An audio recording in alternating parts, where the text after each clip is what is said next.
sampaikan pesan Guruji, you don't need to mention my name. According to one of our master here in Bali, Bali is not only a tourist destination but also a glowing island.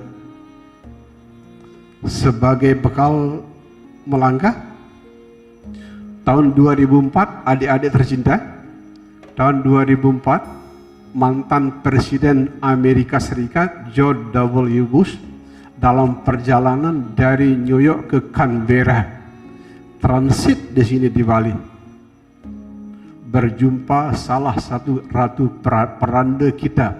Sekarang beliau sudah lebat, sudah wafat. George W. Bush bertanya pertanyaan yang indah. Di suatu malam, satelit NASA berputar di sekitar Nusantara. Semua pulau di Nusantara gelap, terkecuali Pulau Bali memancarkan cahaya. Dipotret sama satelit NASA. Dan George W. Bush bertanya, what kind of light was it? Cahaya apa itu? Tepuk tangan loh, pakai teknologi melihatnya. Nah, teman-teman yang berbaktinya dalam di Bali, bukan sesuatu yang terlalu mewah untuk melihat cahaya, tidak terlalu mewah, tidak memerlukan effort terlalu besar. Bukan katanya Guruji mengalaminya. Tadinya cahayanya jauh, kemudian mendekat, bukan sesuatu yang mewah. Beliau ada, sehingga titip ke para sahabat di Fakultas Pariwisata, sampaikan pesan ini. Bali tidak saja tujuan wisata yang dikenal dunia, tapi juga sebuah pulau yang penuh kemilau cahaya. Kalau ada orang bertanya seperti George W. Bush bertanya, nah ini bungkusnya, bungkus sama isi masih sama indahnya. Di zaman kita bungkus yang paling dicari adalah well-being. Well-being itu perpaduan antara kesembuhan, kebahagiaan, dan kedamaian. Kalau Anda bisa sampaikan ke orang turis yang datang, ajaran tetua Bali itu menyembuhkan, membahagiakan, dan mendamaikan, dalam bahasa Inggris dipaket menjadi sebuah kata indah, well-being. They will certainly listen to you. Mereka akan mendengar cerita Anda. Dan kau lilin kecil, sanggupkah kau memberi? Anda, para calon guide di spiritual tourism, diharapkan menjadi pembawa lilin.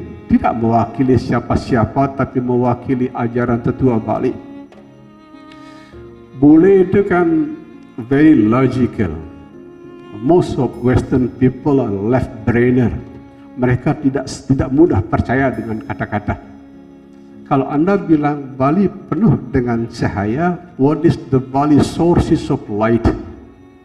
Apa sumber cahaya Pulau Bali? Itu logis-logis saja.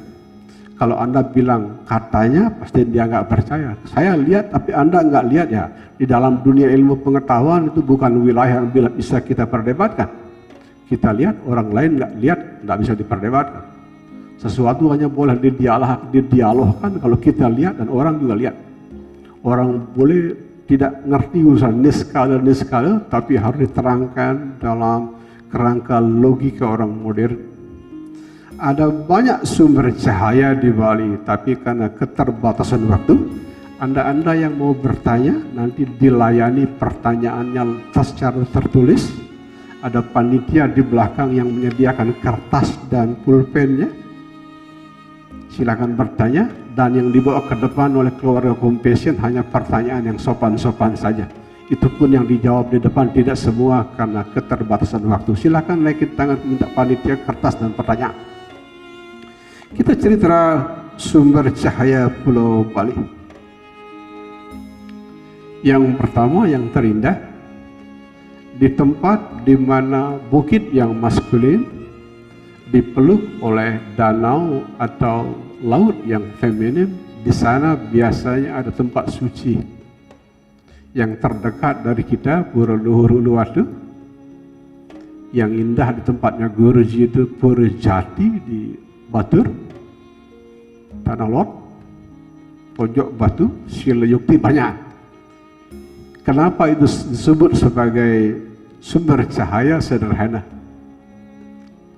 Far before Thomas Alva Edison concluded that light is the result of synthesizing negative and positive, Balinese elder has deeply understood. Jauh sebelum Thomas Alva Edison menemukan cahaya listrik, tetua Bali yang mendirikan Uluwatu dan lain-lain sudah mengerti secara mendalam. Cahaya tidak lahir dengan membuang yang negatif. Cahaya lahir dengan mensintesakan negatif dan positif.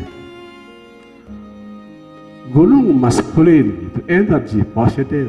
Laut maupun danau yang feminin itu energi negatif. Di titik itu ada tempat suci. Yang paling terang di Batur. Di titik perjumpaan antara Gunung Batur dan Danau Batur ada Pura Jati. Rumah sejati. Tepuk tangan, rumah sejati. Begitu menerangkan. Jadi kalau mau pakai bahasa orang bule, jauh sebelum Thomas Alva Edison menemukan cahaya listrik, tetua Bali sudah mengerti cahaya muncul dengan memadukan negatif positif. Ini buktinya. Kalau orang tertarik ke Uluwatu, pergilah ke Uluwatu. Yang tertarik ke Pura Jati, silakan pergi ke Pura Jati. Itu sumber cahaya yang pertama. Kalau mau pakai bahasa psikologi, some of you are deep seeker anyway. Bahasa psikologinya begini. Semua manusia merasakan ada yang kurang di dalam. Something missing inside. Itu anak-anak mahasiswa mau sekolah, mau juta gentar membela yang bayar. Karena ada sesuatu yang kurang di dalam. Yang dicarikan di Universitas Udayana. Ada yang bercita-cita jadi dekan, rektor, mau jadi kaya, terkenal segala macam. Yang jelas the driving force, kekuatan yang mendorong para mahasiswa belajar, ada sesuatu yang kurang di dalam. Tidak saja adik remaja dan adik kecil ada sesuatu yang kurang. Orang tua kita juga banyak yang kurang di dalam. Ada yang mencari kekayaan, keterkenalan, jabatan, whatever. Ada sesuatu yang kurang. Penulis buku Geography of Bliss yang sudah keliling dunia benar ketika menyimpulkan, jika Anda mau menutupi lubang jiwa, sesuatu yang kurang di dalam itu secara psikologi disebut lubang jiwa. Kalau Anda mau menutupi lubang jiwa di dalam dengan penutup luar dari luar, pertama tidak akan berhasil, yang kedua akan menimbulkan lubang jiwa yang baru. The beautiful things about Bali teaching, ya, hal yang indah dari ajaran tetua Bali, lubang jiwanya kita tidak tutupi dengan mencari penutup dari luar, tapi kita tutupin dengan menutupnya di dalam. Bagaimana caranya? Memadukan energi feminim dan maskulin di dalam.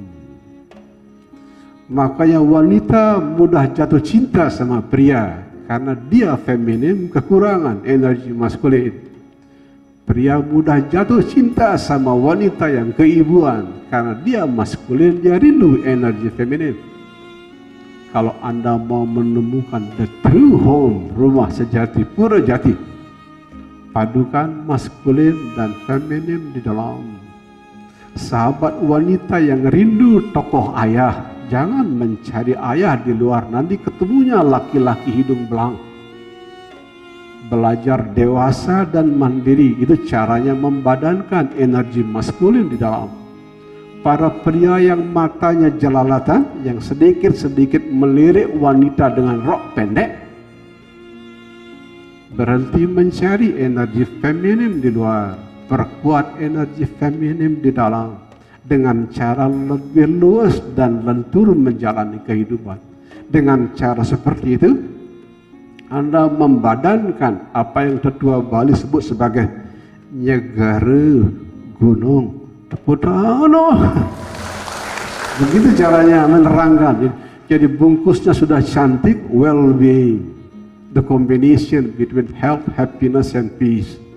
The contents, light.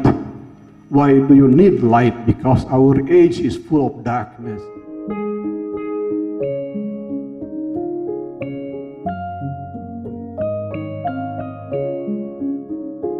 Namo Lokeswaraya,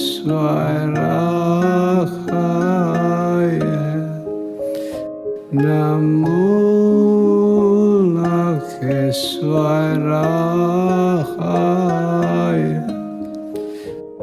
Namo Lokeswaraya.